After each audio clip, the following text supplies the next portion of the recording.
Tshimolohong Innovation Precinct. We are very excited to have you here. Today we'll be discussing how to actually close the gap on the digital skills divide. And we have leaders, pioneers in this specific sphere who will tell us how they're doing that. And I hope that we can all come up with new ideas to help us forge ahead with this really, really important thing, which is just closing that digital skills gap, getting young people in jobs, high-value jobs through tech and tech education. Okay, so we've got a few. I'm just going to introduce our panelists. We've got Andrew Levy. He is the co-founder of Umuzi. Can we give him a round of applause? Yay! We've got the beautiful and the fashionable and the super. I'll come back. We've got Dimpo Mashile. She is a technology consultant at Ernst & Young, and she's the co-founder of Hopelo. Please give her a round of applause. We've got the amazing, the stunning Candace Swartz. She is the People and Culture Manager at Intellect. Please give her a round of applause. And then we've got the ever-dashing Prince of BBD software. The dashing Prince of BBD software, his name is Thabang Lidwaba. Let's give him a round of applause. Amazing. So my name is Riboningo Mapope. Most people call me Ribo or Boni. And I work at Umuzi as a project manager. And I'm so excited to chat to all of you and to hear from our panelists as well. We're going to start off with your stories, actually. We'll start with the dashing Prince of BBD, Thabang. How did you get into tech? What was your first experience or first point of exposure to this world called tech, and how has it changed your life so far? Thank you for the intro, the Prince of BBD. I need to ask my CEO if he's happy with that one. I'll call him after this. But I actually had a very strange way to get into technology. Where I grew up in the south of Joburg, technology was not a thing. It just didn't exist. You're either a lawyer, an accountant, or a policeman. Very simple choices. So I went on to study medicine for 4.5 years, just up the road here at the Wits. And I realized after 4.5 years, I don't like blood. Very interesting time. And then while in that, blood rehab or depression that I was going through, actually found technology to be something that talks to me. And for me, it was thinking about solutions that drive innovation, health, and also exposure. And where I come from, I've always said I want to go back and show kids that they can do more, And then, of course, I went down the road to study at UJ. I did my computer science degree there with honors as well. And I joined BBD about 12 years ago. So I'm very young. Appearance, but old at heart. And yeah, it's been an excellent 12 years. Started off as a graduate there. And my biggest passion is always getting young people into technology and finding and going into those rural areas and tap into that market and grow it. And yeah, I think South Africa has to be like the next tech leader, not just on the continent, just globally. Yeah. Yes, the dashing prince, the king of Umuzi. I'm trying to. Some people want to know what BBD is, or Intellect, or EY even, or Hopelo. Like, can we just can you give a little bit of what BBD or who BBD is? Yes. Okay, thank you, Andrew, for reminding me to pay the rent. But yes, BBD is a custom software development company. We work with an array of clients from your Discovery Bank, your Home Affairs. Some of you have a nice smart card ID. The algorithm on that BBD worked on. The reason why you can go into a bank thanks to BBD, and apply for an ID and a passport. So for us, it's making impactful changes using technology. It's a company that's been around for 40 years now. As with every company, it started in a garage. Yeah, I'm trying. I have 3 garages. Nothing's coming yet. But yeah, it's a company of passionate technologists that just want to make a difference. And a company that's really invested in the growth in the company, hence the partnership with guys like Umuzi, We Think Code, and all these learning programs that are not just the custom university ones. And just giving people a chance to get into technology for free, or maybe even getting paid while you study. I would have loved that option earlier in my life, but yes. Happy, Andrew. Okay, we are happy. I just want to highlight that when Tabang says he's serious about getting young people into tech and into jobs, he's not playing around. At Umuzi, we are partnered with BBD, where we have learnerships that are meant to get people into these technology streams rather, and to get them high value jobs at the end of that. So it is a serious thing, and each one of our panelists here are doing the work. They are not just talking about it, and you're going to hear more about that. Candice, tell us about your journey into tech.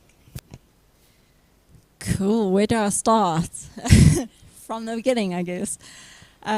So I'm going to say I was very fortunate, and I say I'm fortunate because I don't think a lot of people in South Africa have this opportunity, right? So when I was 8 years old, my dad brought his laptop home from work, and at the time, it's just a laptop, right? So had a Windows XP on it, but what I was really interested at the time in was the games on it. So pinball, for all those that can remember back then. I would play around on Word. I remember I would write a story about a frog and a heron. Like, I don't know why. Like, it didn't even get any far. I remember just like 2 paragraphs, and that was it. But that was really where my curiosity for technology started. I then moved into primary school, where very fortunately again, they had a class called IT. And it was more around computer literacy. So it was around how you, again, used Word and Microsoft and like the components of the suite there. I was appointed as the IT monitor, so I got a little badge. I was really excited about it. And all that meant was I would come in the morning during my breaks and in the evening to clean the systems. So I would walk around with like a cloth and window lean and clean the monitor and clean the mouse and clean the keyboard.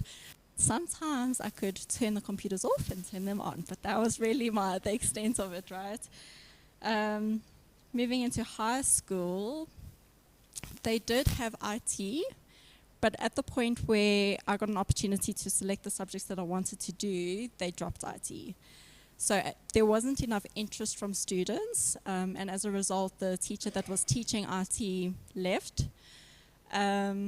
So that was unfortunate, right? Because like I was really interested in getting into that, because that would have been my first experience into coding and that kind of thing. But there was CAT, computer application technology. Again, more focused on the computer literacy part of things, so Word, Excel, PowerPoint. So let me tell you, by the time I got to high school, I was the expert at VLOOKUPs in Excel. Like, I was the go-to person. So yeah, like throughout this journey, I still hadn't actually like written any code yet. I didn't have those sort of opportunities yet. So at this point, I needed to decide where my direction was going. Like, what was I going to study come university? And at the time, I love wildlife. I love the bush. So I'm thinking in my head ornithology, which is the study of birds. Wild photography. I'm going to go to Botswana and I'm going to be like National Geographic. Marine biologist. I was like, yeah, I'm going to go to Cape Town and just sit on a boat and look at whales and dolphins. And eventually my mom was like, you know, Candice, like, you need to really consider this. Is this like really a stable job? Because you can do this as a hobby, right? You can go for a holiday and see the whales and the dolphins in Cape Town, or you can just bird watch on the weekend. So she kind of brought me down a little bit, you know, back to reality. And I was lucky in that I had a group of friends that went to university a year ahead of me, and they did computer science. So I was very close with them, had conversations with them, and sort of understood that like this was a potential opportunity for me, and I could go into it. So I decided, okay, let's go to Wits, and I did a double major in computer science and computational and applied mathematics. So coming into Wits, I felt imposter syndrome hit me hard. I was surrounded by people that had coded previously, and you know I hadn't. So I fumbled a bit, like I was struggling, and I didn't really know how to navigate this environment. I remember Wits released this competition. It was a game of Snake, where you had to create a bot to collect all the like bugs and avoid the obstructions. And whoever's bots got the most points, there was a leaderboard and there would be a winner. This was open to the whole department of the computer science division. So my calling, so I participated even though it was my first year. And very soon I got onto the leaderboard. I never won, but I got top 10, right? So I think that's when I made a realization of like, okay, I'm actually good at this, and I actually really am passionate about this. This is fun. So anyway, come third year, I decided that I needed to go into a career and needed to figure out where I was going to go. So Wits, they've got some booklets of companies and give some guidance on where to go and what direction to take. So I found F&B and Intellect at the time. Didn't know Intellect, if I'm being completely honest. It was the first time that I actually heard of them. But they were offering a graduate bootcamp program. So was F&B, that's why it caught my eye. I was like, okay, cool. Like, I need help to transition into a professional aspect, so maybe this would help. So, long story short, went to Intellect, went for my interview, and like 2 hours later, they phoned me and said, you've got an offer, which surprised me because I thought I completely flunked the interview. I've been at Intellect ever since. So just to close a brief description of what Intellect is, similar to what Spang said about BBD. We're a consultant. We provide end-to-end technology services for our customers. We partner with them to solve their problems. Haven't managed to crack Discovery Bank yet, but we're Discovery Health, Vitality, Standard Bank, First Rand. Like, we're in a lot of multiple places. So bootcamp started. Again, that imposter syndrome sinking in. Surrounded, at the time it was 30 people, and absolutely surrounded by brilliant minds, and they knew what they were doing. I was mentioning to Tabang, like Wits was very theoretical, so coming into more of a working environment, I didn't have that practical knowledge of how to make an enterprise application, which the other people did. So that kind of took me off guard. But anyway, I think I didn't have like the technical, I wasn't the strongest technically, right? But I think showing up and showing that dedication and just having a bit of resilience got me through. And I think that's carried me through my career as well, like just having those characters. So journey was through Discovery Health, Momentum Corporate, very interesting places in their own right. So I was a software engineer through this. Java, Spring, Angular, AWS, those were my tools. And about 2 years ago, I decided to make a bit of a career change in terms of the people and culture manager. What's cool is that I can relate to people. So if people say they're struggling with a merge conflict or struggling with the tools they're using, I can relate. I was there, I can give some tips, I can give some guidance on what to do. So a lot of my focus is around making sure Intellect sustains a good culture across our teams. And when I say culture, it's not just the coffees and the pizzas, it's just how ways of work, how do we communicate with each other, how do we uplift each other. And at the end of the day, if we're focusing on that, an excellent product for the customer comes out of that. So yeah, been very challenging, very different from the coding aspect of things. Like there's different challenges every single day, but still enjoying it. Can we give her a round of applause as well as Tabang? Thank you. Thank you so much for sharing your journey. I love that you talk about transitioning from hard coding every day in your basement laptop, right? To actually now having to engage with people and help people. It's a completely different sphere. And I think it does play a big role in this digital, you know, this trying to close that digital gap, right? We're working with people, not machines, so we do need to always remind ourselves about that at the back of our minds. So let's go to Dimpo Mashile. Tell us about your journey so far and where it began. Sure. Thank you, and good morning again, everybody. So yeah, I'm from Emalahleni. It's a small mining town in Mpumalanga, and look, there were a few options, career paths that were sort of set out based on the area that I come from. It's either you become an artisan or a diesel mechanic or an engineer. And so I want to say that I completely chose technology and STEM, but I was heavily influenced by my environment. Another thing that definitely influenced it was just the fact that you knew what was being funded in the areas. So we knew that, like in Emalahleni, if you want to leave the town and go and get a bursary, these are the options that are available to you. I also just happened to really love science as a kid. And then in high school, I attended a technical high school. And that completely shifted things for me. So, because that was the first time that I actually had a class where there were like practical applications, your mechanics, your, electric engineer, well, they call it electric engineering, but it wasn't yet engineering. And so, yeah, my path was kind of like preset in that way. This was what was available to me, and I was from a small town, and I'm like, I'm trying to leave. I'm going to make sure that I choose something that, gives me that option. So I go to the Western Cape for the very first time, study at Stellenbosch University, doing industrial engineering, and I'm just like, wait, this is not what was happening in high school. This is a bit different. And so there are some subjects where I'm like, oh, I'm killing it, this is great, and others where I'm like, I don't know what the hell is happening here.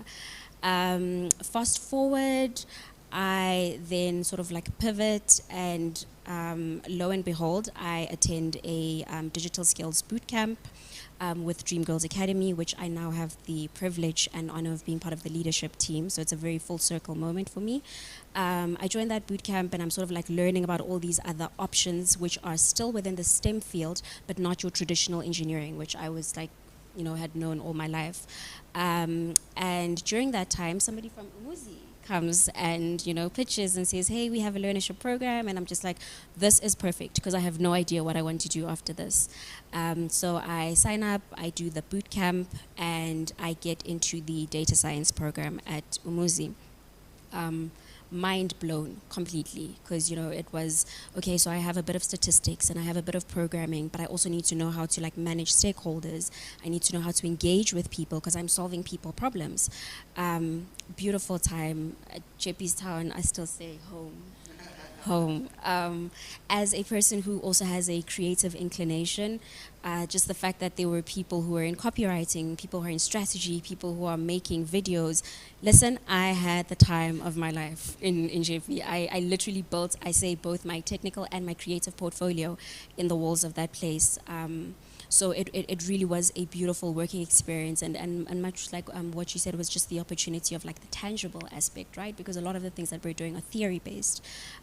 So I loved that cross-pollination, that cross-sector kind of working to say, what would a copywriter be doing with a data scientist? But actually, you need someone to help you with your slides, to communicate them properly, or to tell your story, because you're not just doing statistics, you are doing data storytelling. So it was an incredibly beautiful experience. Post that, during that time, I get an opportunity to go to Spain to go and do artificial intelligence engineering. So it was like data science plus.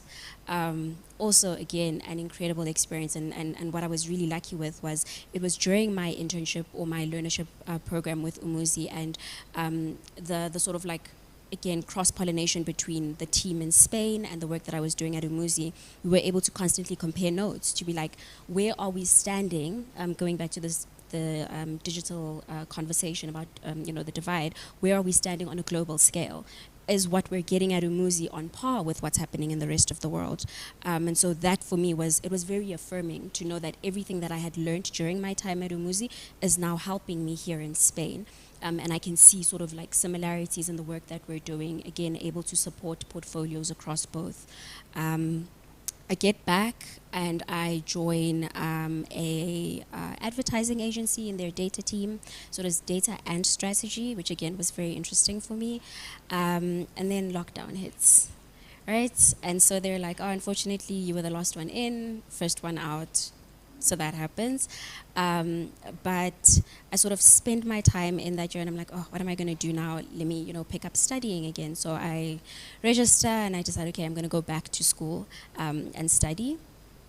During this time, I join a startup, a data labeling startup. Again, thrown in the deep end because it's practical experience, but you are working with people you have never seen, never met. And again, it's not just, your data science or data analytics. You have to be doing stakeholder management. You have to be, so we were working across the continent with various service providers looking at data labeling, which was very important because, if you're building models or doing any data science, it means nothing if it's, you could do unlabeled learning, but it's really important that you have humans doing the labeling aspect. And so for me, that sort of solidified my belief in that human-computer interaction or the human-computer relationship that is key in any sort of dissemination of technology to say, okay, you still need humans in the loop. And so I'm doing that for about, I think it was almost a year. I moved back into the creative space, going to an advertising agency, and then eventually I end up in corporate doing tech consulting at Ernst & Young. There I joined it's called the Digital and Emerging Technologies team, but my focus was particularly robotics and process automation, which I thought was a really nice addition to my existing data science, data analytics, because it's all looking at automation. And for the first time, I realized that a lot of the work that I was doing previously, there was this gap where companies are excited about data science and data analytics, but there is a gap and you haven't organized your data. You either don't have your data, streamlined properly, or maybe the technology is way above what you actually need. You just need somebody to read in a document. And so that's when that robotics and process automation, sort of filled that gap for me as something that I upskilled in. And so I've been doing that now for about 2 years. And then obviously, as I mentioned, I'm also now part of the leadership team for Dream Girls Academy, which I'm incredibly passionate about because I am a beneficiary of it. And then I also have a skincare line, which I'm, again, absolutely in love with. I think it's funny, it was my love for technology which brought me to it, in that I was interested in looking at skincare beyond the aesthetic, and how can we incorporate technology to sort of scale up a lot of the diagnostics that happen within skincare. And so we are creating both physical and digital products, and I'm having a good time doing that as well.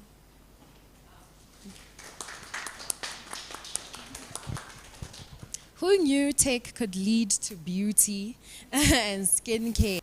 I think it's a testament of just how everything comes together.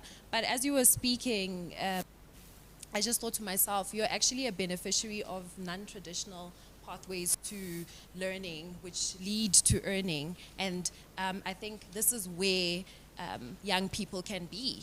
These are the kinds of opportunities that can be opened up to young people if we actually create them, if we innovate, if we implement these programs that we're creating. Which leads me to Andrew Levy. Andrew, tell us about yourself, tell us about your journey, and how you got led into starting Umuzi, the Umuzi we all now know and love. Sure. Thanks, Rubeningo. Firstly, how amazing is this human? Seriously, I have no words. So Dimple came to Umuzi as one of the first ever in our data science program, and I couldn't have thought of a better ambassador for what we do in this human right here. I'm not going to bore you. My name's Andrew. I'm not going to bore you with my backstory. It's extremely boring. It's extremely like, what do they call it? Basic white male. Yeah, that whole vibe. So I'm not going to bore you with that. But what I am going to tell you about is the story of Umuzi. And the story of Umuzi is really based deeply in the South African challenges, right? Which is, there is huge inequality in South Africa, which continues even 30 years after democracy. We have political freedom, but no economic freedom. We have leadership that is extremely poor, and we have what success looks like as extremely linear. And so Umuzi is really here to decrease inequality on the continent. And how we do that is we are building what we call learning to earning pathways to enable youth potential and to build a new generation of social capital. Okay, does anyone in the audience, now I'm going to start getting like with you guys, does anyone in the audience know what social capital means? Please don't feel, this is not a Q&A, like this is not a hard test. Just throw out what you think it might mean. And say it loudly so the people out there can hear you as well. Social capital, anyone? You've got something, it's on the tip of your tongue, I can feel it. Talk to me.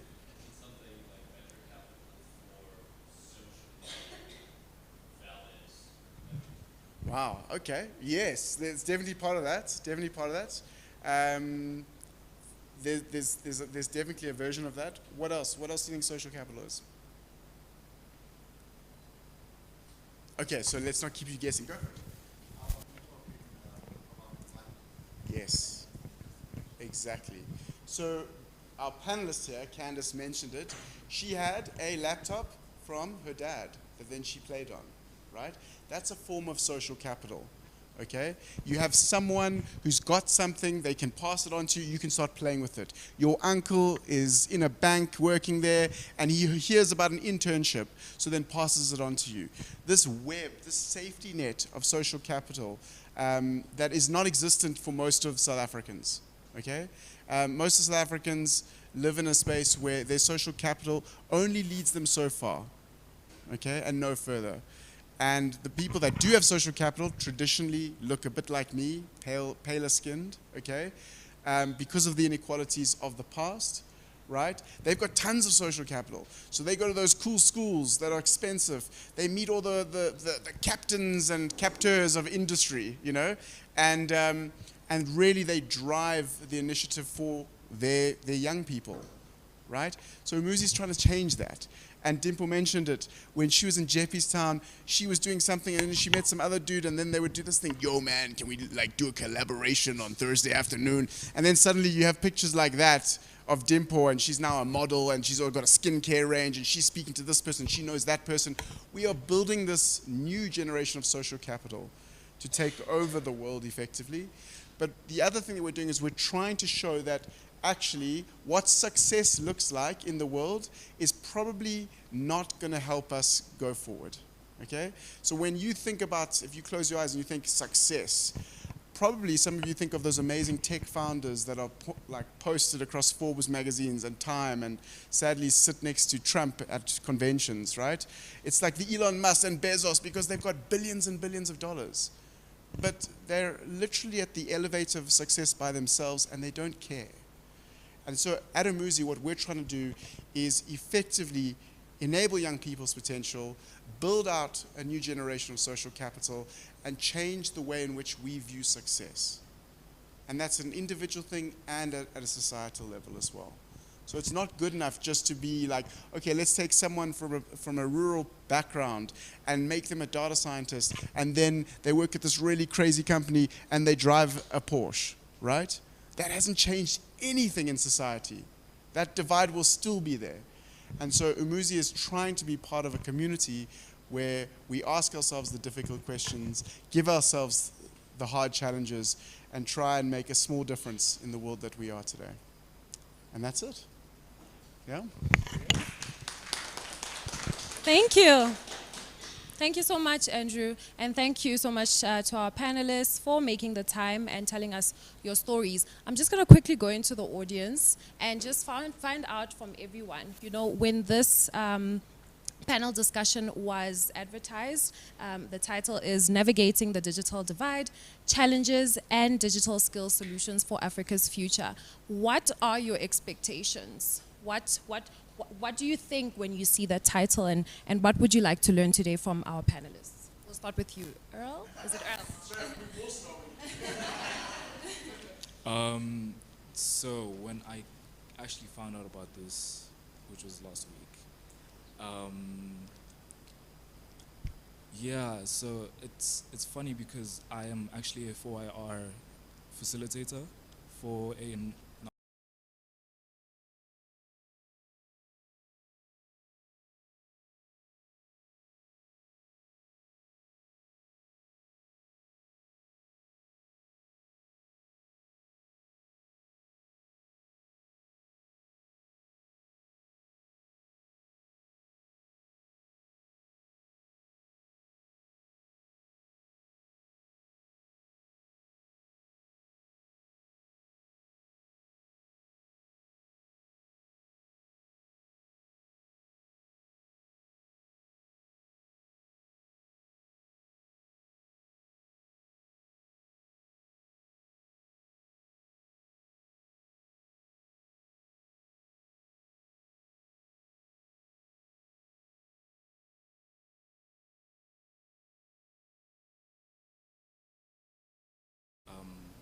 river floods, and then people get affected.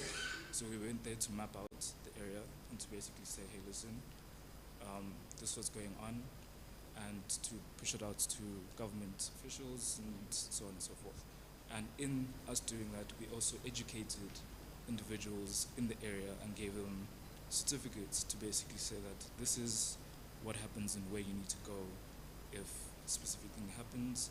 And we basically have a data, like it's a data analytics champion in the area, so that person will basically know what's going on, and then they can use those skills to further that project or to go into other avenues in the space or whatever that they want to go into. So navigating the digital divide, this is something that we are doing as well. And when I found out about this, actually in reading the program today, I said, this is my panel, this is where I need to be, and because this speaks to what I do and the people that I talk to all the time. And yeah, there's more I could say, but I don't want to take up much time. That's okay. Thank you so much, Earl. And I think this is also an opportunity for collaboration. This is an opportunity to grow that social network from what you hear, what you say as well. Palisa, what do you want to gain from this discussion? Okay, so in 2019, I think I actually managed to get into boot camp at Umuzi for copywriting. But unfortunately, I didn't get through, to the program. But when I saw that they were part of Civic Tech, I thought I learned so much back then, like throughout the entire boot camp, and it was an amazing experience. So I was like, okay, I'm gonna join, the talk and just hear what's new and what more I can learn, from the. Thank you. Thanks for coming, Dineo. For me, it was obviously a personal bias. Crystal's a very good friend of mine, so when she posted this, I needed to come support her. But I think also personally, I had just come from Canada as a globally recognized young leader, and there's a lot of collaboration and a lot of work that we do there. And one of the things I've been inspired by, and I think you mentioned it, is about really redefining what success looks like and we talk about Ubuntu and we talk about being African, but what does that mean in the way we engage ourselves in our careers and how we choose to do our careers and how we choose to be impactful. So I think for me, it's really an opportunity to network as much as possible, to find new networks. Coming from One Young World, it's almost like a whole global network has opened up for me, and hopefully I can be here and share my networks with you guys and, try and drive impactful change. So that's really it. And thank you for posting it. Thank you for coming. And thank you for watching to our YouTube audience. Okay, let's get into the business of the day. We want to find solutions. We want to discuss ideas. We want to know what you're pioneering in your personal and professional capacities in order to close this digital divide. So we're going to start with the first question for our panel. How do you think the digital divide impacts communities and societies? I'll start with you, Tabang, and then please move on to the other panelists. Cool. I would have started with Andrew. He has an iPad. He has all the answers there. Cool. This is something that I think I've been trying to fight for 12 years. I'm still fighting it. There's no point in talking about what people can do if they don't actually know the resources to do it, right? People will talk about you can be anything in life, but some communities, some kids don't even know what a computer is, right? Some kids don't even know what a smartphone is. It's very easy for all of us to hold a smartphone and think everybody has a smartphone, right? But not many communities and people are privileged to that. And I find that the biggest problems that we have in this country is twofold. The people in leadership positions don't see technology as a strategic force, right? And I always say maybe it's because they're close to their retirement or whatever, but for them, clearly technology is not a thing. I mean, now I'm sure all of you have heard that technology is going to be a subject in school. The question is, do all the schools have computers, right? So it's kind of like we're trying to beat the bush, but we don't have anything to use. There's no tools we have to use it. So for me, I think leadership across country, private institutions, everyone needs to take an active role. And I'm sure, Candace, I'm going to challenge you after this for you and intellect to do more as well with me, you know. And of course with everybody else with Umuzi. And as we said, all the networks in here, because it's very disheartening for me when somebody makes it in life and never goes back to where they grew from, right? And I always insist on all my graduates, go back to the community where you grew up in. Go inspire 5 more people. Those 5 people inspire 5 more people. That's how you make a difference. If we're going to wait for policies and, you know, Act 75 of land reform or whatever, we're never going to get there. We know how it is, right?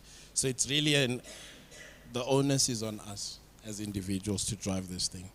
And yes, it's scary. You're going to get a lot of closed doors. Andrew, I'm sure you know about closed doors a lot.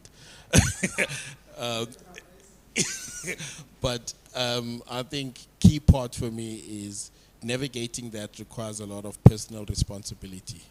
And also just shaking up rooms that you thought, you know, you couldn't get into. I mean, I sit on a lot of tech advisory boards. The first question I ask them is, how much money do you have to give? I hear you. How much money do you have to give? Because for me, you can't talk and not put your hand in it. You must put your finger so that we know that you really are willing to go for this. It's a challenge for all of us to do that. And sometimes it's not monetary, sometimes it's your time. As you said, like going to communities like Alex. I work with high school kids in Alex, and we teach them HTML and CSS. And you ask them, what is the problem? Some of them, it's not really anything around computers or whatever. They'll tell you about depression. They'll tell you about rape. And these are concerns that you don't really think about, right? You're like, okay, we're here to learn about technology, but it's taking that tech skills and tech availability and finding those problems that society has probably also forgotten to some degree. So yeah. Thank you. Candace, I think same question for you. How do you think the digital divide impacts communities? But then I think I also want to know, as someone who works with people in your organization at Intellect, the internal community, do you think that there is an impact on the internal community at Intellect with regards to the digital divide? And how are you guys finding ways to make that better? Because, you know, people get opportunities and so forth and get into jobs, but we're not starting on the same footing. So how do we support internal or professional communities to also succeed? You're hitting close to home, yeah. Yeah, so like definitely we're seeing the digital gap in our community at Intellect, and it's a problem, right? So like the specific digital gap that I'm talking about is a gender one, so males and females. I pulled some stats a few months ago, so it might be slightly outdated, but Women in Tech had an article, and in there it said that 23% of roles in the technology industry are taken up by women. Only 23%. So I was half expecting to come into this room today and see that ratio reflect, but reality is this is like closer to 51% to 50, which is, it's really awesome to see this crowd and the diversity here. But reality, like in Intellect, that's not the reflection, right? So I think there's some pride in knowing that at Intellect we're sitting at a 24% ratio, so 24% female to male. And what's really exciting is that the grads coming into Intellect, that ratio is more around 34%, 35%. So we are seeing a change, but it's slow and gradual. And there's still a huge disparity from those grads, those juniors, to the leadership. So if we had to look at that, within the leadership level, there's only a 7% representation of females in that space. I think it's literally 5 ladies are team leads and 2 ladies are tech leads, and the 1 lady is going to New Zealand, so that would drop even further, right? So it's really low. And I think what negative impact that this has is because there isn't that representation within teams, our teams at customers, there's this unconscious bias. So even though men have the best intent and they want to support the women and they give them guidance and support, just because of a lack of awareness, you might exclude a woman for, you know, whatever reason. So like a silly example that comes up is we do a lot of team building, a lot of team lunches to build relationships, and because the teams are mostly male, the ideas that come up are quite physical. So it's like obstacle course racing or paintball, and some ladies like that, but some ladies prefer not to do something so physical, you know, amongst their teams. So just changing the mindsets a little bit to start thinking about that. So if a woman comes back from maternity leave, what about pumping after that? And a lot of our companies, a lot of our customers, they don't actually have any pump rooms.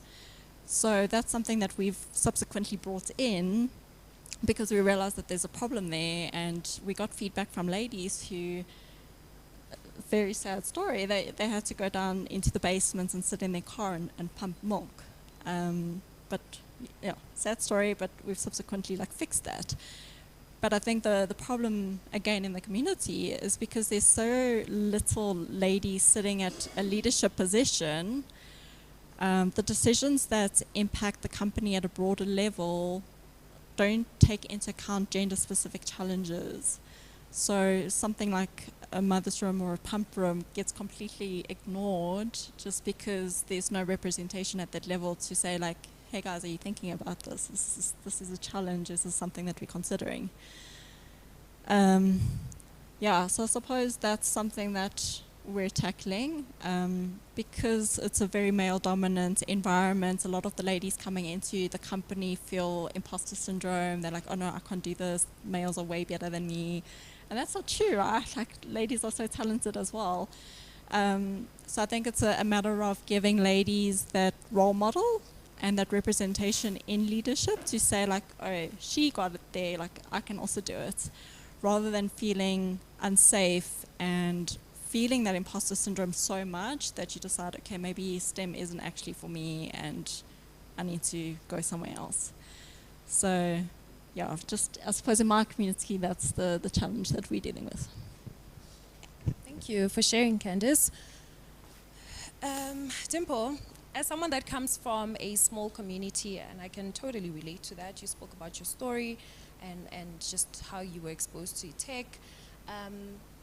In retrospect, how do you think you could have been exposed to tech sooner? And then now, what do we do? What do you think we should do now to expose children that are still in Emalahleni, in Giyani, in Liwahomu, and whichever small town that exists, in order to get them here so that we can close that digital divide?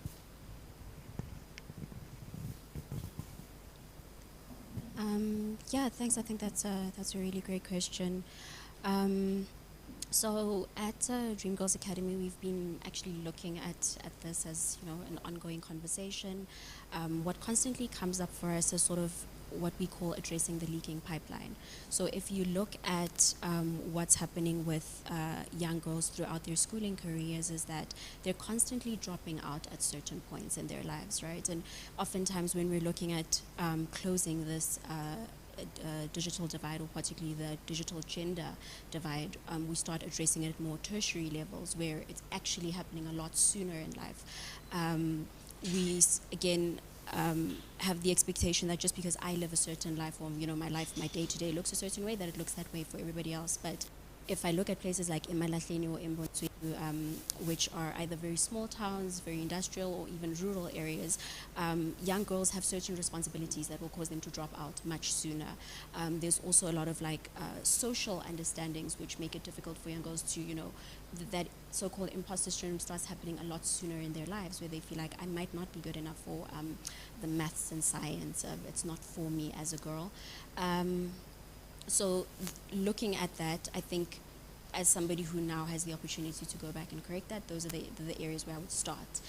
How can I start penetrating the system that much sooner? So like looking at your grade 1, grade 3, what are you exposed to? I think there is also a way in which we understand STEM to be applied. And so sometimes it's not that like there's an imposter syndrome or it's difficult, it's your content is not, there has no context within what I'm doing, right? If you're saying to me that like, again, like what I was able to do with skincare, it's like, there's nothing wrong with playing with dolls if you want to play with dolls, but how can you maybe create a robot out of your doll? How do you, you know, adapt the implementation of the education to their context such that it makes sense for them? And I think that's where there's an opportunity for innovation. It's like, stop saying to everybody, this is the only way engineering looks, or this is the only way that tech looks. It's, what are you doing, and how can I undercurrent or underpin technology in what you're currently doing? So I think those are just some of the ways that yeah, I would start as somebody who had that. Absolutely. I love that you mentioned that. And I think it also connects to what Dineo was saying, that we need to look at success differently. We need to look at pathways differently. And context is a big part of that. I'm going to move over to you, Andrew. Same question about how this digital divide impacts communities. I think you're doing a lot, Umuzi is doing a lot to solve a lot of those problems. Could you maybe tell us about some of the programs that are happening, that are trying to solve that, and what more you think we can do to get to the other side where there isn't this problem anymore? Sure. Rivanuga, you always ask hard questions, eh? Firstly, just keep us as a panel like on board here. Like if we go too long, if we speak too much, you'll let us know, okay? You just like throw a flag or something. So I think the first thing to say is that the digital divide is not just a tech problem, it's a social injustice problem. Okay, so that's the first thing, just to be very explicit, okay? And a lot of people in development like me will come and say, well, we need business integration, we need all these things. But the truth is they don't care. And we got to start being a bit more honest with ourselves, and then we can start to make changes, right? So if big corporate don't care about people in rural areas or people in areas that are further away, how do you make them care, right? Because at the moment, just tapping on the same drum about inequality and the fact that, there's so much digital divide, has it changed in the last 20 years? No. Will it change in the next 20 years? Absolutely not. So we've got to use the forces, sadly capitalistic forces, which is why Umuzi wants to change things, because capitalism is dead. You only have to look Peshea to see what's going on there, which is ridiculous, okay? We need to use the forces in our favor. How do you make corporates care? Well, you show them that actually by investing in communities, you actually then create people who are consumers, who then have consumable income, who then can spend that consumable income using your services. Simple as that, right? And that's the kind of approach that we've got to create. On the other side of the coin, just a small little story from Umuzi. A few years ago, we did a little bit of an audit as to where do our young people in South Africa come from? And where would you expect it, right? The big metros, right? Joburg, Durban, Cape Town, whatever. Suddenly, out of nowhere, we see a massive heat map around Polokwane. And we're like, what's going on there? How can we have so many? And guys, it was a ridiculous amount of young people that had come from Polokwane. And the reason was because in cohort 0, okay, I think we're on cohort 46 right now, okay, in South Africa. In cohort 0, we had like 4 people from Polokwane. And then suddenly they told their friends to apply to Umuzi. And then they told their friends. And in like 2016, we had almost 36% of that cohort from Polokwane. Now, if you've never been to Polokwane, it's very hot, and it's really cool. But you wouldn't expect a digital hub of people to be coming from Polokwane, and yet there it was. Because what was happening is not only were young people telling their friends about it, but they were actually supporting them in applying to Umuzi, in upskilling, in bringing the skills back. So I thought that was really, really interesting. The last thing I'll say is, you know, you can see I'm having a midlife crisis at the moment, just by what I'm wearing. I'm trying to look like some of the audience members. But one of the things when you grow up, how many of you have families or have children? Okay, this is a great audience to do this in. Okay, fantastic. So one of the things about being at home or having a family is someone carries the mental load. And traditionally that's women, okay? They carry what's called the invisible load, right? When are the kids going to school? What events do they have? What food do they need for the events that they are having just now, right? Women are carrying this invisible load. And I think if we take that as an analogous for our country or society, one of the first steps that men need to do in the invisible load to break that cycle is to notice. Okay, it's not to be like, how can I help, babe? Like, what can I do? Like, you need to be actually more proactive and notice. And I think as a society, we now need to start noticing the differences in what's happening within our society, in the inequality, in what's happening in our rural areas versus our more metro areas. As an example, there are some rural areas, in the Western Cape specifically, okay? Our CEO lives in one of them, okay? Where it's rural, it's very rural. There's cows, there's no electricity, blah, blah, blah. Yet they all have huge amounts of Wi-Fi. They are all like CEOs, MDs, senior people who've gone into the remote world, into the countryside, okay? Why can't that apply to other parts of our country? Well, the answer is it can. We just need the right forces. So I think, I suppose, in conclusion, the message is let's notice things and let's make sure that we use the forces that are in play at the moment to make the changes. Okay, I'll keep it there. Thank you. I think that's great. That is great. Okay. You can go ahead. In light of noticing things, I know that there are a lot of NGO founders here, people who work for different organizations and so forth. And I know one particular one that Mbali founded called We Uprising. And I know that you are on the ground with young people in the south of Johannesburg. What are you noticing in young people, and how do you think we can help them get opportunities like the one that Dimpo did in order to become like her and grow and so forth? Jeez, Revo. Like Andrew says, you ask the tough questions.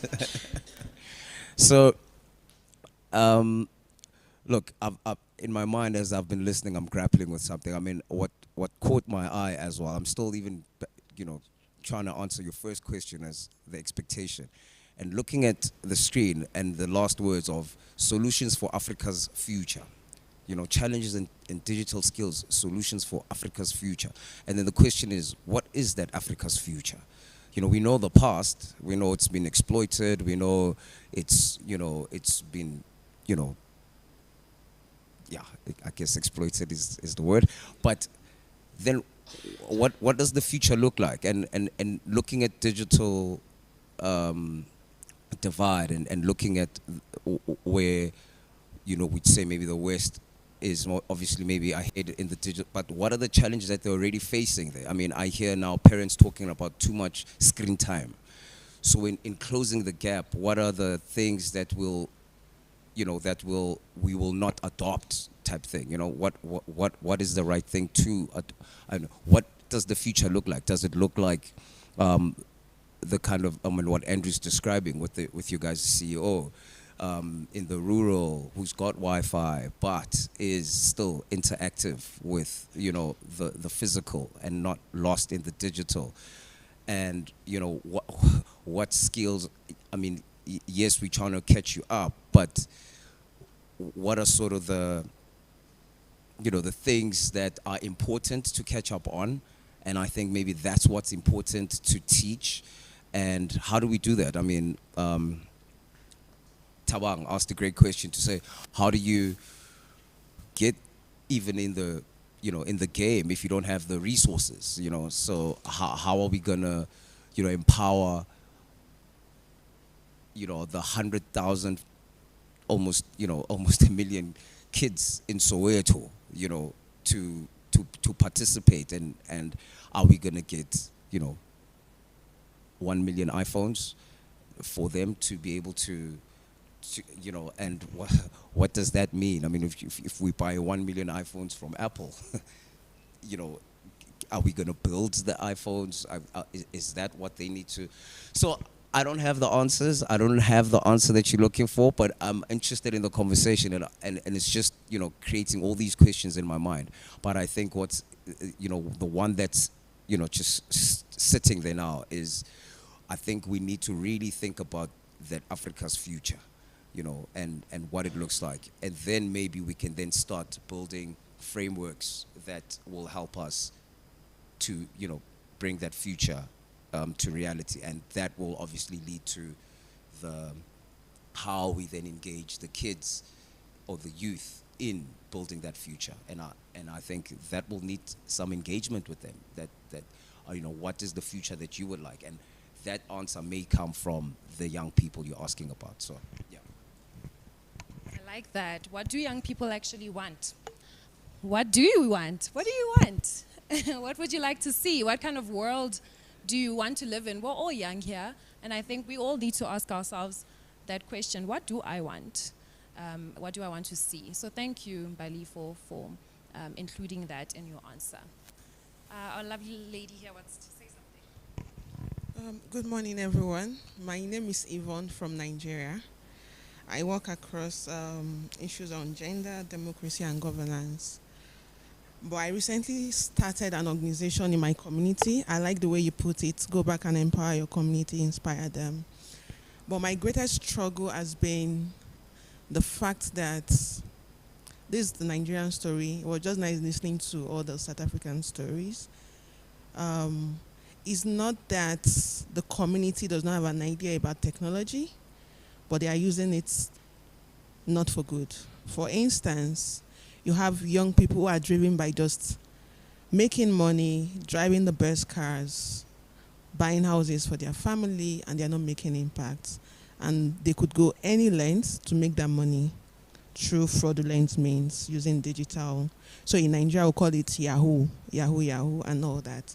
So I came across this, and I thought lessons from here would help me drive what I have in mind, to sort of empower the community, to redirect them to how they can use that digital skills they have to make impacts, rather than recruiting more people to be part of their network of fraudulent stuff and all that. And also working with women and girls, building the digital skills of women and girls. But my greatest mental struggle has been, how do I move the conversation with the guys to make sure that the skills they have, they can bring it to the community and impact the community positively.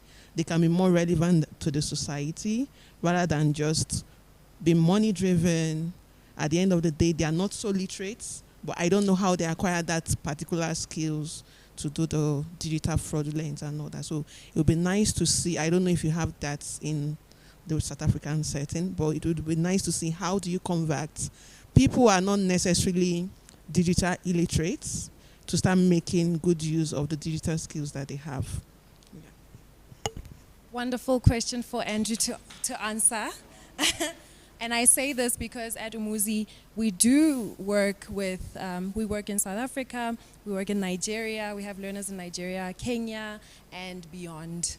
And I think, and I think he can definitely answer how we are actually moving people away from their situations and getting them trade skills that are, good, which they will use for good to impact the community and so forth. So how are we doing that at Umuzi?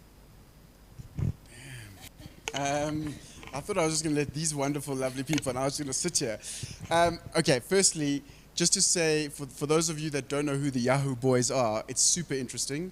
It's a bunch of Nigerian young people and Ghanaian as well who are trying to scam people from the West. They call them love scams. So effectively, they try and meet them on dating apps or online, and then they convince them that they are a white or white male, white female, and that they fall in love with them. And through a long journey, they then get them to actually start giving them money, right? So that sounds terrible. Oh my gosh, and it really is. It's really heartbreaking for those that get scammed, okay? But, I always try and think of the positive here. The Yahoo Boys are actually extremely formalized, right? So when you go into that, firstly, it's a social network, okay? So it's a community.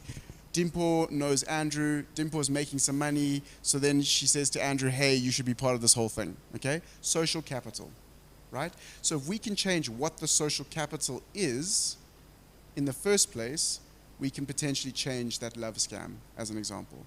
But two, we shouldn't diminish the love scam in itself. They're very formalized, as I said. They've got training programs. They teach you how to use AI. So not only now are you speaking to someone, but actually what they do is they put a camera in front, so it changes their whole facial profile to a woman they found on the internet. They search pictures that they then use Photoshop. Do you start to see the skills that these Yahoo Boys are picking up? We need to give them on-ramps and off-ramps into different worlds. And the only way we do that, so one of the biggest challenges of digital divide is exposure, right? You heard in some of the stories here about the fact that the only job in town was X, okay? So if we can show exposure, it means that we can off-ramp some of those Yahoo Boys from a life of scamming, love scamming and pretending to be as they say, catfishing, to more of a thing of saying, hey, you've got potential, now enable it in a different direction. So it's about that exposure piece that I think is super, super, super crucial. And I think that's, for all the bad things of social media, that can be a really good thing.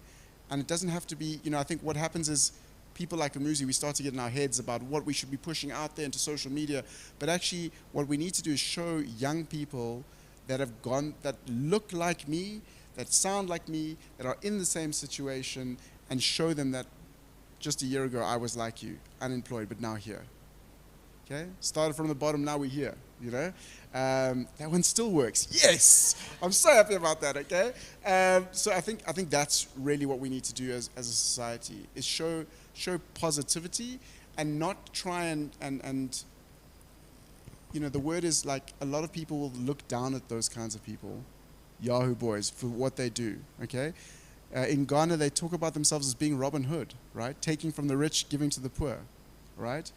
And we got to stop ostracizing them. We got to stop thinking of them as just criminals or bad people. They're trying to make a living, and they're actually building out a skill set. So how can we utilize that to our advantage? Yeah, sorry. I think that's it, really. Thank you. Tabang, thoughts? So I think one question you asked, I grew up in Soweto, and one of the things that I find is, besides the digital divide, I call it a mental divide, right? Many kids, what they see as their future is like there's nothing there, right? And which is why then they become Yahoo boys, or I don't know what they'll call them in Soweto. But for me is sometimes just showing kids the exposure, as Andrew said, just the exposure to the world is so much bigger. And I always say this when I give talks at schools, like, what do people watch on TikTok? It's so strange that people have TikTok and they don't use it. Like, TikTok is probably the most powerful tool right now to learn. I learned how to eat sushi with chopsticks on TikTok. Like, TikTok does everything for me. My kids ask me a question, I'm like, go there first, and then if you know, then we'll figure out. So to me, it's like there's all these resources, and sometimes it's just, can I do it? It's a mental thing. And I think Africa suffers from that. It suffers from I can do it, right? It takes a bit of a, maybe I'm not good enough. Maybe I can't be an Andrew. Maybe I can't be a Tabang. And it takes guys like you who I work with, who flies drones with bananas. And kids like, why would you fly drones with bananas? And it's like, I don't know. It seemed fun. And so you're bringing the element of fun into the learning. And funny story, similar to what Andrew talks about, is I'm sure you've seen VW and Ford putting factories in Roslyn, in Pretoria. And I was with the GM there, and I asked him, why would you put those cars production in Pretoria? Because that's where they steal the cars. And he's like, he actually approached people that were known to hijack these cars and said, do you want to work for us, since you're so skilled at unlocking this car? And he changed exactly, just an off-ramp from what traditionally was their way of life. And those guys now, it's harder to get into a VW now than before, because those guys are now on the other side, right?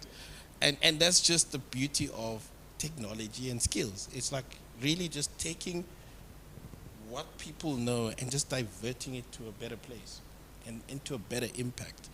I mean, now you'll see, we talk a lot about, yes, exposing people, giving them resources and all of these things, but sometimes we already have the resources. We just don't know it. So if we unlock the mind to see the resources, that's where we're going to get the impact.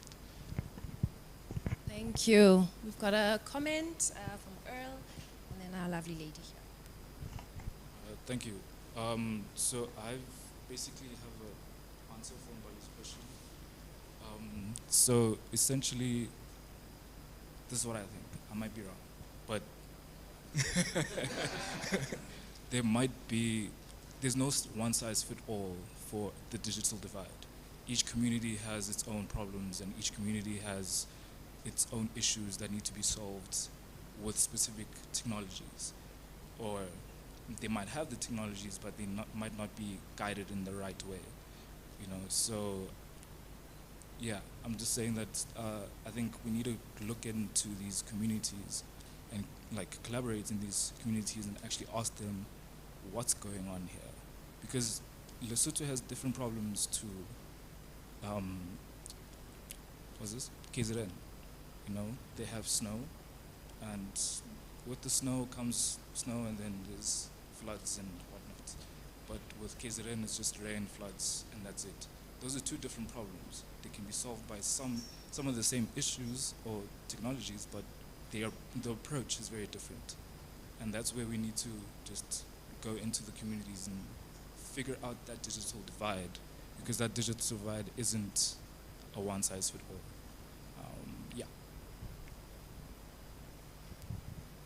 Yeah, hi. My name is Zintle, and I'm from Amandla.mobi.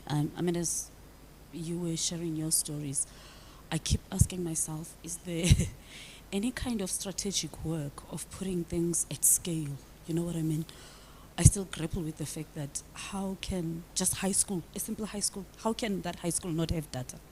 How can a primary school or a public library not have data? And then, that's more I'd say that would be something structural, that would be a, that would change the game. I mean, just focusing. I mean, I remember at Alex at one time they had Senkopano. In Senkopano at that time they would put data. They would just put Wi-Fi at certain times, and then people would flock there, which means people know what to do. And I'm not saying that people don't buy data in bits and pieces, but there could be more that could be leveraged. It seems like such a simple solution, right? I don't know, it just still troubles me that there's no strategy that's at scale in order to solve those problems that would get us. I don't know. What are the blockages? I think I want you just a discussion about that. Why could something so simple be that it hasn't happened at all?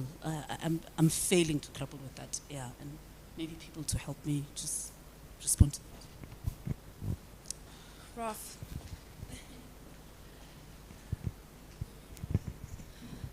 Hi everyone. I'm not responding to the question, but I am adding on to her question because I feel like it's kind of similar to what I want to ask to Dimpo. You mentioned that you're from Emalahleni, right? And the number of opportunities in the space are very limited.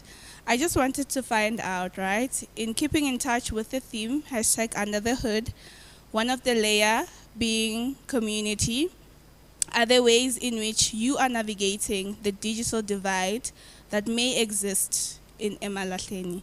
And how are you doing that? Thank you. Okay. Tough one. At least I'm not the one that's asking tough questions now. Yeah, so I think I'd like to address your question first. I think, so we have the coverage issue, the sort of like infrastructure that you've mentioned, and then we have the adoption. And so a lot of our conversation at this point in time has been about adoption, and that's very easy. I won't say easy, but easier to do as organizations or independent people moving into communities. We are the communities. It's not like we're moving into the communities. We come from these communities. There is you had mentioned, Tavango, earlier, that policy is slow, but there is value in it. I do think that it is important that alongside the work that we're doing, we never neglect the partnerships that are required for healing. Infrastructure, data costs, Wi-Fi, these are things we won't be able to do independently. It's important that as individual communities, as organizations, NGOs, business even, that we be part of the conversations that are driving policy. It's going to take a longer time, but to say that we're completely sitting it out is also a mistake. I think, again, there are some really cool startups that are doing very cool things. I think it was Sebenza Wi-Fi, which was using like taxis to do it. So there is opportunity for that public-private partnership. But yeah, we actually just have to keep knocking on doors. It's going to take longer, but we do it. To your question about what I am doing in Emalahleni, so at this point in time, the work that I do through Dream Girls Academy is how I just make sure that I am still able to reach home, go back home. As I mentioned, I'm really passionate about what we do at Dream Girls Academy. We have a boot camp called Dream Code Boot Camp, which is very similar to what I did when I joined the program. And so we're sort of looking at when I did it was 5 years ago. So we're looking at what is needed right now and what is happening right now. Emalahleni, as I said, there are a lot of the tactile skills. So there's an understanding of STEM. We know what it is. We love the overtimes that come with like the mines.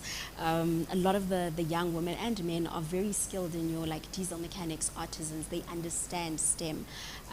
So going back to what Tamang, you mentioned about like the mental shift, it's what else can I do with it? What is available to me? I know about this diesel mechanics. I don't care about cars. I don't care to, take apart some sort of machinery. And so how do we merge or bring, again, your passion and your like existence skill set? So with being at home, it's just extending the invitation. Guys, this is what we're doing. We're going to be online. We might be in person. Please do come through. Going back to high schools is also very important. As I mentioned, I was at a technical high school. And so, again, the students, they already know what is available. We have an understanding. But it's tell me what you're interested in. Okay, how can I merge what I'm interested in with what I know, the skills, and bring that together?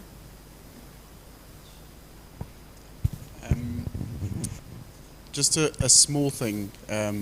I think that one of the biggest challenges that the continent faces, but specifically South Africa, is that data costs are way too expensive. Okay, so that's the first issue, right? And the truth is, we should absolutely be protesting every single day in front of Vodacom and MTN and Telkom and all of the telco suppliers that are in South Africa to decrease the amount it costs for 1 gig of data. It is unacceptable. It's just simply unacceptable. Because if you think about rural areas as an example, the average wage of a rural area worker will be, if lucky, 25 Rand a day, which is horrific. And how much is a gig of data? You can't have your entire day's salary spent on 1 gig of data. It's impossible. So that digital divide continues because capitalistic telcos on our continent are just having an absolute free ride. So I think that's the first thing. We should, as a country, be protesting every single day. We should be outside their headquarters, making it hard for them to do work so that they understand the role that they have to play within this country and on the continent. I think the second thing that's really interesting is we should start investing in nodes. So I think that's the other thing. So we've got our Soweto homeboy here, and he is definitely representing correctly. But I think that South Africa, as a great example of the country, has places where there is social network. There are communities that are connected. Soweto is one of them. Mthatha is another one. East London, right, who no one really knows about, okay, is another one, okay? If we start investing in those towns digitally, it means that young people now start to make choices from going from King Williamstown to Joburg or to Cape Town, and instead going maybe to PE or to East London or to Mthatha even, which I think then really starts to even out things a little bit more. It starts to, again, make those employer partners, those corporates say, hey, what's going on in Mthatha at the moment? That city literally just tripled over the last 5 years. Wow, we should put we should put some offices there. The great case study is obviously always Stellenbosch, okay? Stellenbosch is tiny, ladies and gentlemen, who've not been there. It's tiny, okay? But yet, there is so much infrastructure there. Every corporate under the sun has a satellite office there. Why? It's because people with money are there. They have influence. So what we need to do is create influence in different parts of the country to start with a node strategy. We're not going to solve everything all at once right now, but I think a node strategy could move us forward in changing the digital divide. Thank you, and thank you for the questions to our lovely audience. We're going to move on to, I think, the third and final topic that we're going to cover here, and it's basically, it speaks to what was just being discussed here. It's systematic and structural challenges contributing to digital exclusion and how we address them. I'm going to start with you, Candice. You are already addressing the gender divide within intellect. How do we scale that to a national thing where we have now a library where learners can go and get help, or we have a mini Stellenbosch in Guyana, you know? How do we do that on a much bigger scale? I think if we knew the answer and it was straightforward, it would be happening, right?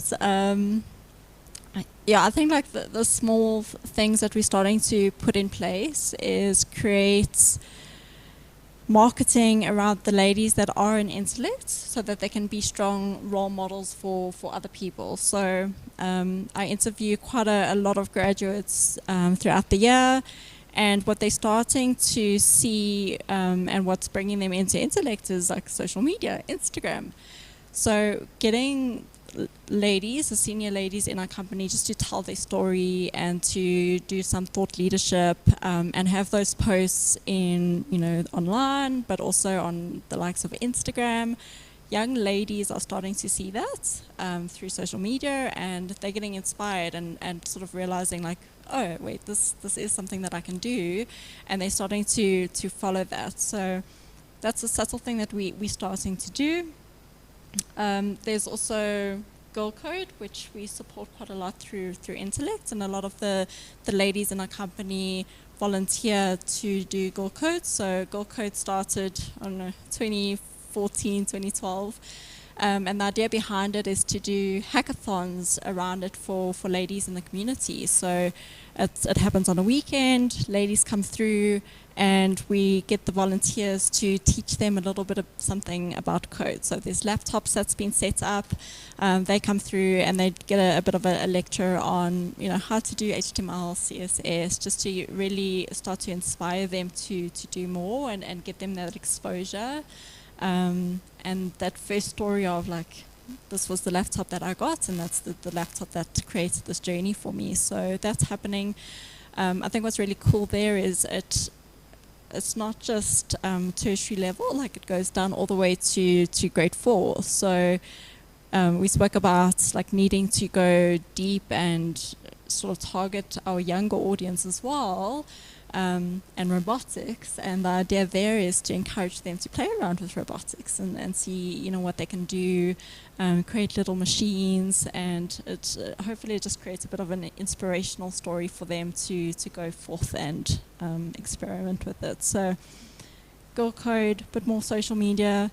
We've got the boot camp, which is similar to BBD, where a lot of our grads coming into a professional marketplace.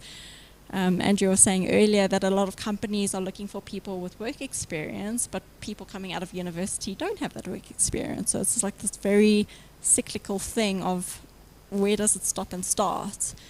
So we bring in a lot of graduates from university. We give them a very intensive program over a 10-week period, which accelerates their growth quite a bit. And the idea is that if there were fundamentals that were missed in their high school or primary school stages, it can catch them up really quickly and gets them ready for a professional work environment. Just maybe talking about Sinclair's question around the data. Again, I don't have the answer for that, but Intellect's working with a organization called the Foundation. And we've been donating a lot of our infrastructure that we no longer use. So laptops have warranties that we use for consulting with companies. Once that gets expired, we donate that to other charities that can use those laptops for good. So the foundation has created multiple classrooms across the country, specifically in areas where technology isn't prevalent. And it gives the community an opportunity just to come into those classes, do a bit of an IT course. We give certifications out as well.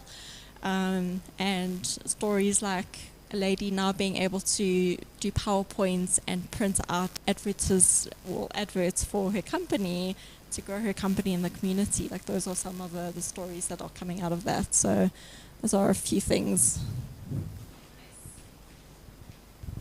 That's good. I think you're doing good work. I think you're all doing good work. The more I think about this topic, I just realize that systems are built by people. So to exclude people is intentional. It was built that way. But now we need to dismantle that, and we can actually do it in our small little capacities, and then it grows into bigger scales. And BBD again, Tabang, you are a champion for that. How important is it? And is it hard to keep motivating people, partners, and just internally at BBD to keep investing in these young people through the programs that you have, which aim to close that digital skills gap? Yeah, it's tricky, especially when you have guys like Andrew. I think for me, it's organizations like Andrew, like Girl Code, all of these organizations, we all have a common cause to make an impact and actually break the digital divide, whether that's going to be 100 years, 20 years. And I agree with you, data is absolutely expensive. I have PTSD just thinking about buying data, because it's just like a scary concept. When you go there and you're like really? Is this what I need? For me, the tough part is actually not the people. it's the decision makers. And when I say decision makers, I sit in a lot of tech advisory boards. I sit on educational boards, and just the conversations that you hear there are not aligned to the problems that society faces, right? The last time I was sitting on a panel with youth league leaders, and I kept telling them, what are these problems you are talking about? Nobody has a problem with electricity as you think, right? But how about investing in solar, right? Because we all know electricity is not sustainable right now. We're lucky we're not even on load shedding at this moment in time, let's be honest. So it's about thinking outside the box, and the decision makers struggle with that, and which is why it's scary to them. I mean, the last time I asked Gauteng Youth Development, I'm like, you know, there's Umuzi while you guys were still here in CBD. I was like, give them 10 million. And they're like, for what? I'm like, but you'll take the same 10 million and spend it on an event to announce a new president. For me, those are things that I battle with. And maybe that's why they don't invite me anymore. Because I'm very argumentative about spending money where it's going to make an impact. It's not about, for me, the decision makers need to get to a point where they are willing to make a difference, or rather stop talking about making a difference, rather, right? But other than that, in terms of challenges, yes, we face a lot of challenges. The biggest challenge you find is some kids get to a point in their lives where it becomes, again, I'll go back to the mental thing. Some kids get to a point in their lives where they've already given up. So you can give them the skills or whatever, but you haven't sorted out the mental thing. And mental health is a big thing that I think in South Africa we are slowly realizing its impact. Like, you know, and maybe it's the TikToks, maybe it's whatever the exposure, but you're starting to ask the questions of how does certain things in my life impact how I think about things, how I think about solutions. And for me, those are crucial points, because once we can unlock that, as Andrew said, if we can unlock a mentality of saying, hang on, we're not going to pay for data anymore, we can just go to Vodacom, as you say, or whatever telco, and say, well, we're not going to buy data anymore, right? But until we sort out the mentality aspect of it, that's still going to be a problem. Yeah. Thank you. I'm glad that you actually mentioned that, just mental health and maybe even the readiness of young people for these opportunities. I was speaking to one of our colleagues at Umuzi, and he was speaking about how he had a talk, and they asked him, or they asked somebody else a question about just like what more can we do for young people. And his thing was, we need to first sort out young people's physiological needs. We want people to learn how to code and how to do all that, but do these young people actually have 3 meals a day? Do they have shelter? Do they have somewhere to sleep? Do they have, can they go to school? Can they buy books and things like that? Do they have shoes? Do they have clothes to wear when it's cold? So little things like that, I think, also speak to the systemic or systematic challenges that make it even more challenging to bring in some of these programs that are meant to solve the problems, especially in a country like our own. So what do we do? How do we solve things like that? Any thoughts from the audience on this particular topic? Okay, go to him first, and I'll come back to you. Sorry, I think this is quite personal, and I like the name Umuzi because that means a house in my so that's a nice name. So I'm from a very small town in Pietermaritzburg called Pietermaritzburg. I mean, from KZN called Pietermaritzburg. You know? So we've got a number of initiatives that some are from the government and some are from corporate, but the truth is they're all trying to help. And we can see some of the impact that they're having. But the big obstacle is, how do they measure the success? So how do they measure the actual impact that they're making in the township, so that when they go and justify for the 10 million that you're talking about, they've got some statistics and some numbers to show whoever makes the decision to say, okay, cool, the money that you are actually paying these guys, they are using for good or for bad or whatever the case might be. So there's absolutely no visibility, and to solve that problem is quite difficult. So that's the first question. So I'd like to know, how are you guys solving that issue? Because if you're going to say, I'm making more impact than company XYZ, surely then you should be able to prove what you've done, which is also maybe better than the other company, or the company has not done. So how are you measuring your success so that when you talk to people, you're talking about something that's substantial? Hello, everyone. My question is rather about something that has not come up in this discussion so far, but I think it's very prevalent in all of Africa, and that is language.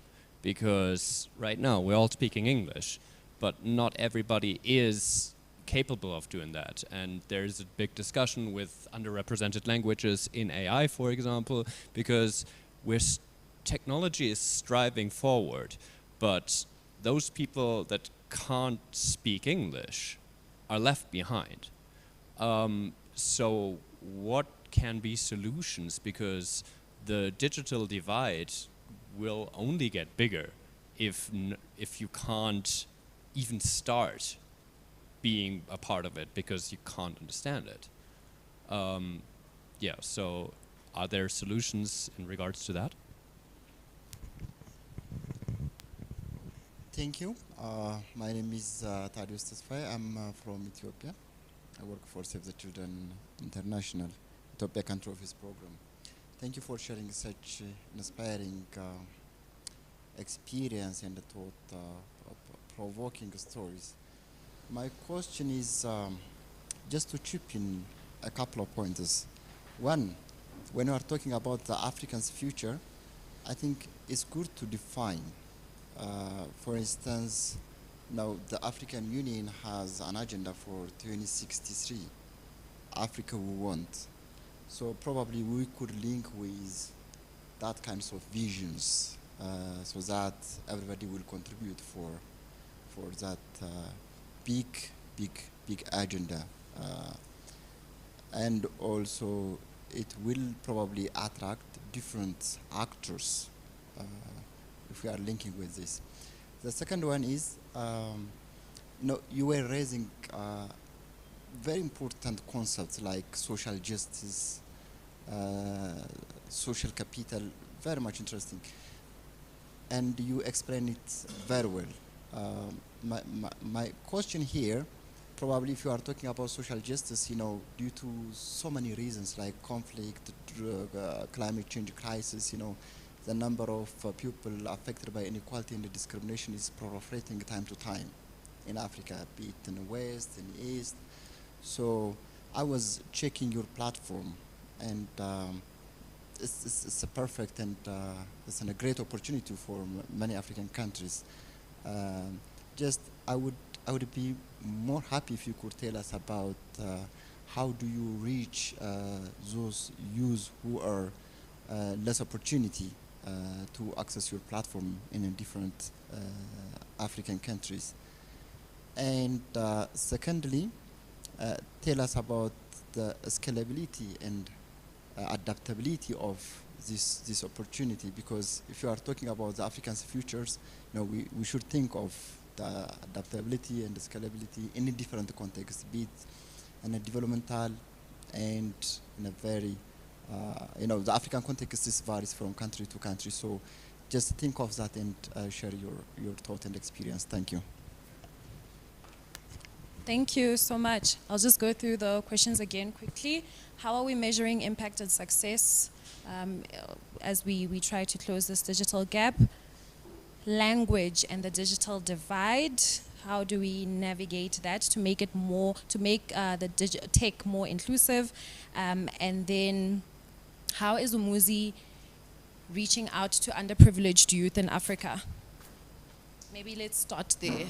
How is Umuzi reaching out to underprivileged youth, and how do we scale for the rest of the world, towards the rest of the world?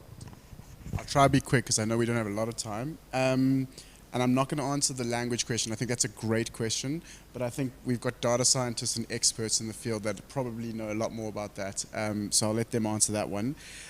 With regards to impact from Peter Marisburg. Yeah, we love Peter Marisburg. So impact is a really critical and interesting thing, okay?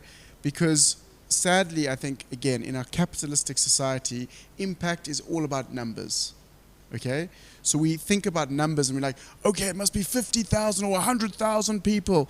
I was on a call in India, and we're doing a program in India now, and they said, Andrew, sorry, your numbers, they're not even a blimp on the Indian success matrix. And I said, well, what are you measuring it by? They're like, by numbers, right? And I think that's the challenge. We actually have to re-engineer our brains as to what success looks like in terms of metrics. So Umuzi has some key metrics, right? How many of young people get a job post our program? How many people retain the job? Because that's another thing. Programs never get held to accountability about what happens 6 months, 1 year, blah, blah, blah, right?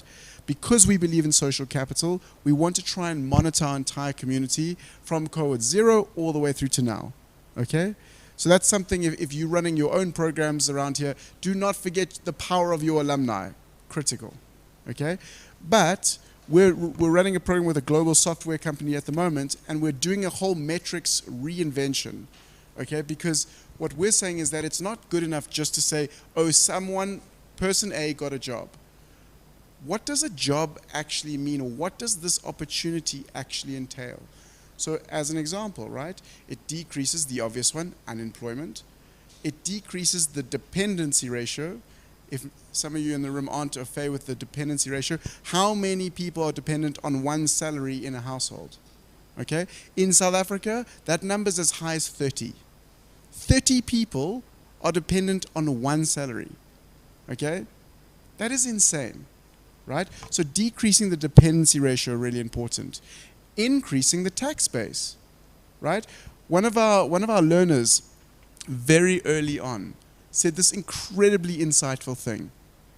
And it was so simple, but he's like, I want to pay tax.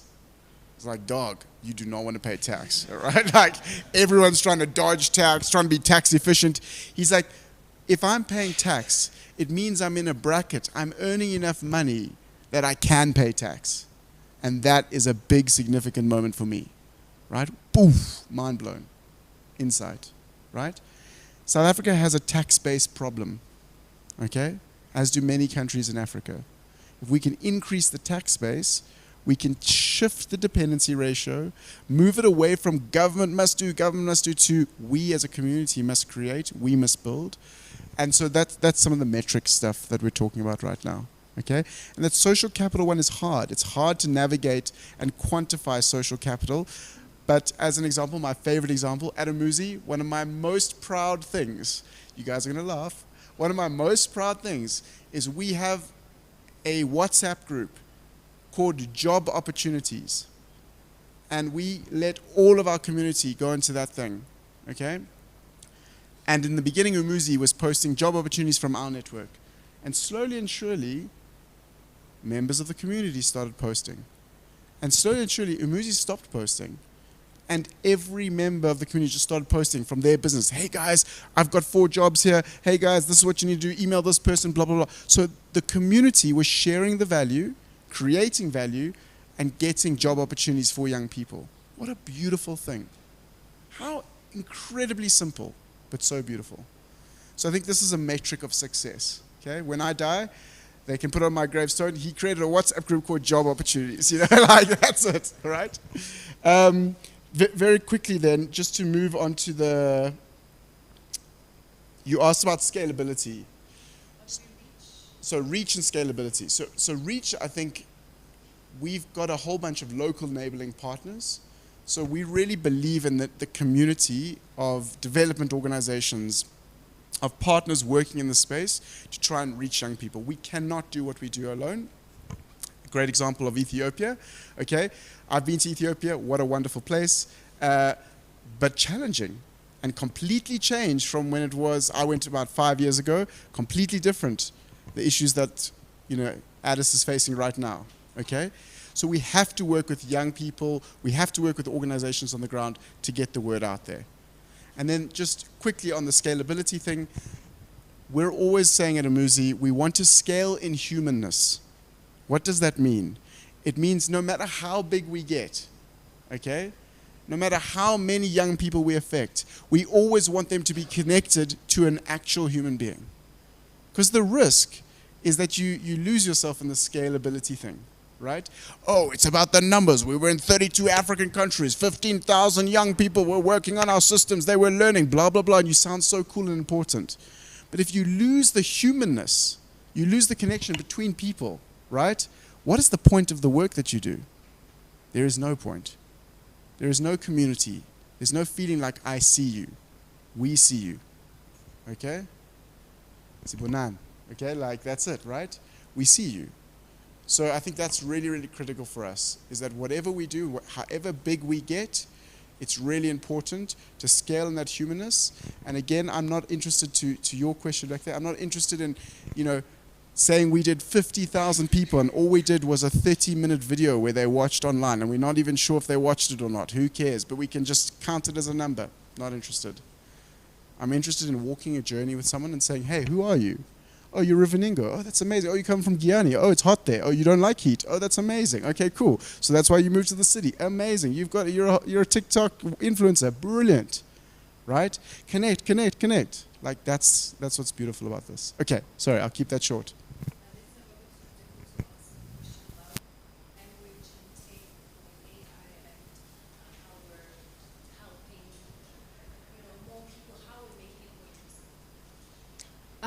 Yeah, so I think firstly, great question. There's quite a bit of work right now being done by a few independent researchers as well as a few startups that are looking at large language models, particularly for African languages. So this is work done on the continent. I'm really excited about that. I think the other thing that needs to happen alongside it is the fact that we often say that our indigenous languages are falling behind, or that we are not able to give name to these new things in our languages. Every time someone's like, what does this mean in Spedi, or what does this mean Gasfenda, and we're like, we don't have a word for it. So alongside the large language models, we also need to be bringing in our traditional linguists who are sitting and saying, develop the languages alongside the technology. It's also very interesting how people, we sort of like, what's the word we use? Crowdsourcing, when communities are involved in naming the things for themselves, right? So it's not just like, oh, somebody or a linguist said this is what a data center is going to be called Gaspedi. It's the community has come together and said, we did not have a data center X many years ago, and we can now collectively contribute to what are we calling this thing. So it's like we own our language, we own the technology that we're going to disseminate, we are a part of naming the things. Yeah, so that's to answer the question. Can I say one more thing about the data stuff? Sorry. So we talk about AI and data science, it's really important. One of the other digital divides that I see a lot of, and it's actually something that Dimple once mentioned to me, which is, so sorry that I'm speaking on her behalf, that's so mansplaining of me. But Dimple once said to me, it's not only about the data, but it's about who is analyzing the data, right? Because we always talk about the people living the stories need to create the solutions for their own story, okay? But if we keep on having data that is analyzed overseas or in some other place, right, then we lose the local context of what is going on. And so we really need to, in this digital divide, we also need to talk about data divides and analysis divides within that, which I think is really critical. So. Thank you. Dineo?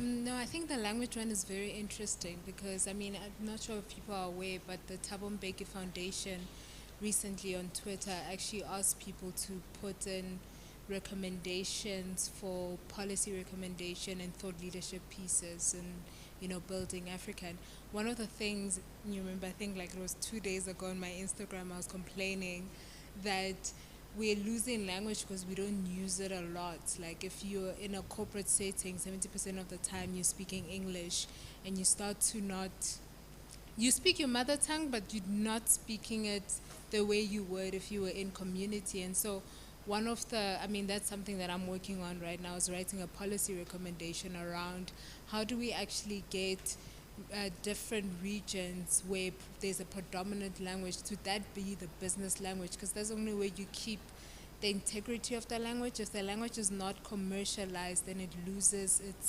its depth.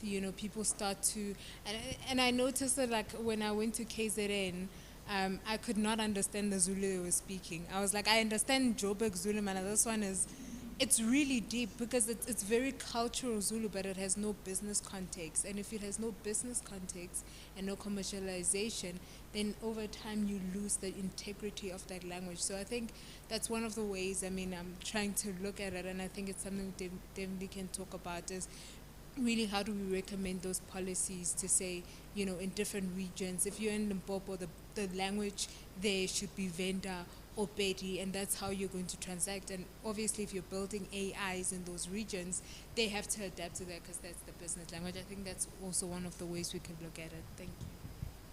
Thank you. Any thoughts from Tabang and Candace on this topic? Yeah,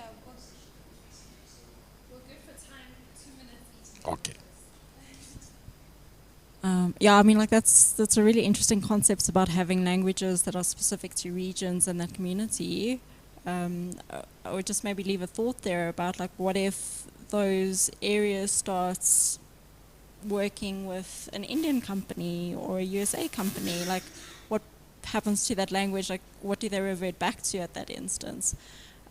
Because there's obviously going to be a language barrier then again, and what would happen in that instance? How do we work with French or German companies? I think it's you use translation, whatever, but there's a respect to keep the language, and there's a respect that's just how it is. When you go when I was in Paris, for example, they just speak French. They don't care. Like, they don't care that, English is the predominant, because they're keeping the integrity of the culture. And sometimes you need to look over that and say, we're not going to accommodate business. Business is going to accommodate people, because people, don't live to work. They, work to live. And I think that's the important thing. Cool. Yeah, just like the language barrier, definitely saw that recently. We went and had a bit of a hackathon with a group of grads.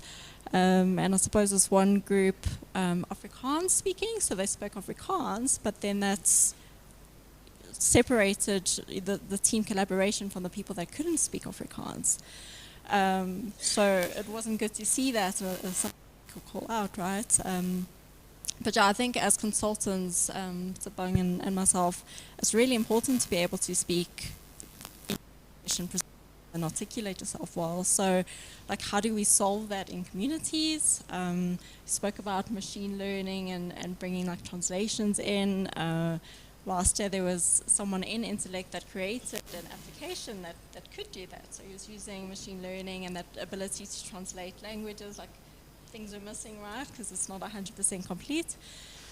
But I think then even at that point, you need a smartphone for that. So still going into the communities, it's still an issue. So I was like, it's an interesting one, and I'm not too sure like how we would actually go about solving that in communities itself. And then just start, like, how do you know what you're doing is making an impact? So if I had to talk about, gender versus female again, like, we are tracking numbers and, like, percentages. Obviously don't want to be data driven to that level, but at least it shows that you're working towards a positive trend towards, the impact and, like, the changes that you're making. But I think, like, really cool stories that we have seen, which enlightens us and inspires us, is Intellect also gives bursaries and forgetting the word, but bursaries to people that can't afford that. And those people have then subsequently gone into university and then have subsequently come to Intellect and are now working at Intellect. And if that didn't happen, that journey would never have happened. So it's really cool to be able to see that journey happen, and, like, the fact that we know it's happening, it's a success story, let's keep doing it. Wow, you really ask hard questions. But I think for me, I think I've heard it twice now where we talk about what does the African future, I think you asked that. And to close it off, I think for me, affordability and accessibility will drive innovation. That's the African future. To AI, that's what I call it.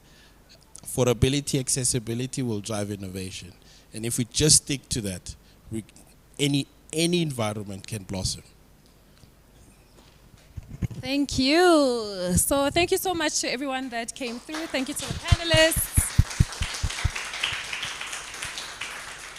Thank you to our YouTube audience. Thank you so much for being with us. I hope we all learned something. I'm just going to go to like 2 people and ask one word to describe a reflection for you. Just one word of how you're feeling right now after hearing this talk. Intrigued. Intrigued.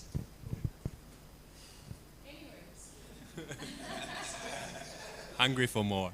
Hungry for more. Hungry for more. 3 words. Inspired. Inspired. Earl is inspired. I'm feeling quite hopeful. It's interesting to know the works that are actually happening because I think for a lot of us, we're not seeing it. Nice. 20 words. Love it. She's taking up space. That's it for this afternoon. Thank you so much and enjoy the rest of your afternoon. Bye.